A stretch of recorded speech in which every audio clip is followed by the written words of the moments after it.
Surgery let's discuss the hydrocelectomy. So hydrocele की surgery hydrocelectomy बोलते हैं। एंड इसमें जो हम सर्जरी कर रहे हैं वो राइट साइडेड स्क्रोटल स्वेलिंग का है, जो प्रोसीजर लिखा हुआ है। एंड सिंस 6 years उस पेशेंट्स को है वो स्क्रोटल स्वेलिंग। देन सर्जरी का फर्स्ट स्टेप क्या होगा? पोजीशन एंड ड्रेपिंग होगा। तो पोजीशन एक तो पेशेंट को देनी है, प्रॉपर पोजीशन लेनी है उसकी, एंड ड्रेपिंग करनी है, मतलब कवर करना है बॉडी को स्टेराइल लिनन से।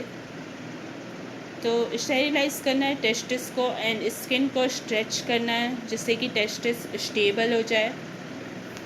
देन उसके बाद क्या करना है? वर्टिकल या फिर ट्रांसवर्स इंसिजन दे सकते हैं हम। तो वर्टिकल इंसिजन कब देते हैं? प्रोलॉन्ग्ड हाइड्रोसील के केस में देते हैं। एंड ट्रांसवर्स इंसिजन नॉर्मली किसी भी केस में दिया जाता है क्योंकि इसमें ब्लीडिंग कम होती है, क्योंकि वो अलोंग द ब्लड वेसल्स होता है, इसीलिए। तो इस केस में हम वर्टिकल देंगे क्योंकि 6 years से है उसको हाइड्रोसील। देन यहाँ पे वर्टिकल इंसिजन दिया और फिर कट कर दिया स्किन को। एंड उसके बाद फिर हम सारे टिश्यूज़ को कट करें, ट्यूनिका वेजाइनलिस के जो इन फ्रंट है उसके सामने जो है।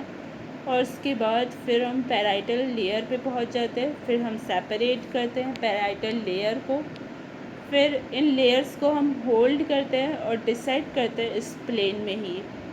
उसके बाद हम ए वेस्कुलर प्लेन में पहुंच जाते हैं, वहाँ पे हम फिंगर्स डालते हैं और फिर डिसाइड करते हैं। तो लोअर टेस्टिस में कभी कभी क्या होता है कि ज़्यादा लीजन्स प्रेजेंट होते हैं, तो हमको ये समझना होता है कि जो टेस्टिस है वो नॉर्मल टेस्टिस हाइड्रोसील है या फिर टेस्टिस एंटीरियरली प्लेस्ड है, मतलब एंटीवर्टेड टेस्टिस तो नहीं है। ये हमको एक बार चेक करना होता है।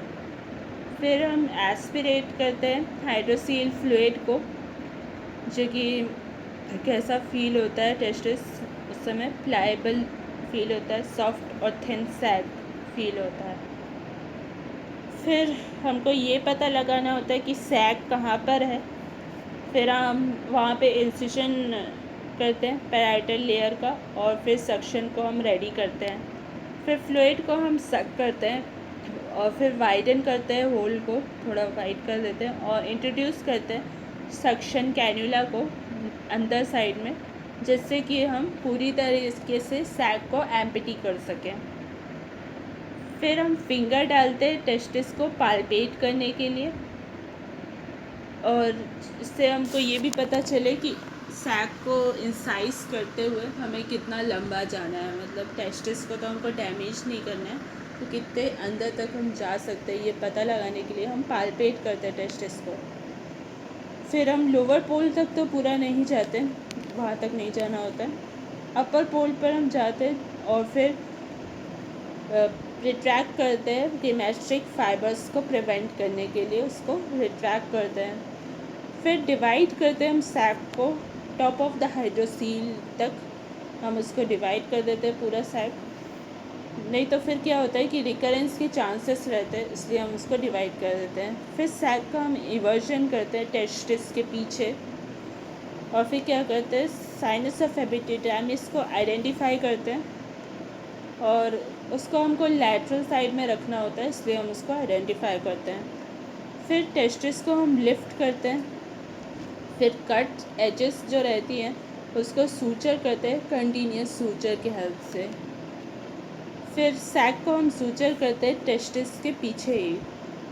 फिर एजेस अगर ब्लीड हो रही होती है ना, तो फिर हम इंटरलॉकिंग सूचर करते हैं, नहीं तो फिर अगर कोई ब्लीडिंग नहीं है ज़्यादा तो फिर हम कंटिन्यूस सूचर ही प्रेफर करते हैं। देन हम मेंटेन करते हैं एजेस पे टेंशन को जब सूचर कर रहे होते हैं हम। तो उसके बाद हम क्या करते हैं कि कोई अंडरलाइन टिश्यू को डैमेज ना हो, ये हमको ध्यान रखना होता है।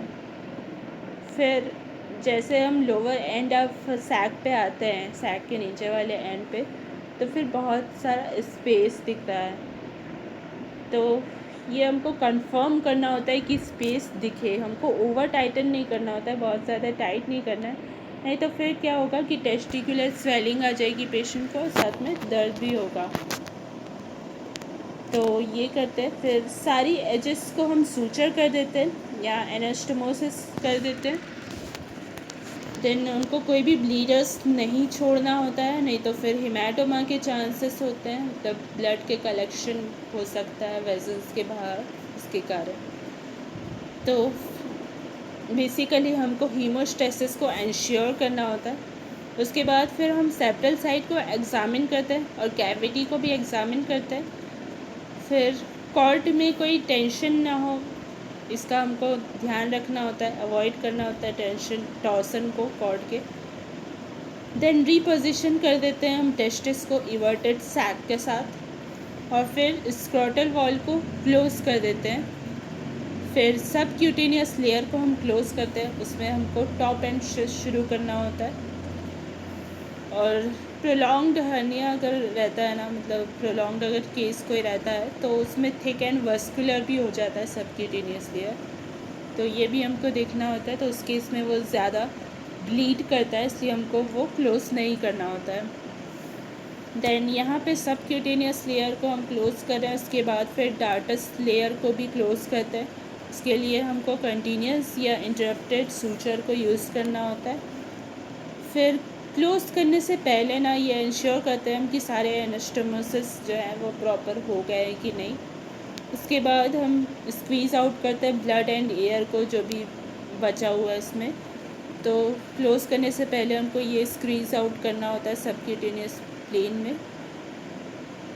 सबक्यूटेनियस प्लेन को क्लोज़ करने से पहले ये स्क्वीज़ आउट करना होता है पूरी तरीके से। फिर क्या करते हैं, स्किन इंसिशन का क्लोज़र करते हैं सबक्यूटिकल मोनोक्रिल की हेल्प से। मोनोक्रिल सूचर जो होता है, और ये बेटर एनास्टोमोसिस प्रोवाइड करता है, इसीलिए सबक्यूटिकल वाला सूचर यूज़ किया जाता है। देन हम स्क्रोटम को एग्ज़ामिन करते हैं, कोई कलेक्शन तो नहीं है वहाँ पे इसके लिए। और फिर कंप्रेशन ड्रेसिंग देते हैं हम 48 आवर्स के लिए, ताकि ईडिमा ना हो। और फिर एडवाइस करते हैं हम पेशेंट को कि वो स्ट्रेन ना ले एंड हैवी वेट वगैरह ना उठाए, ताकि वो घर जा सकता है। तो ये था हाइड्रोसिलेक्टोमी के बारे में। Thanks for watching.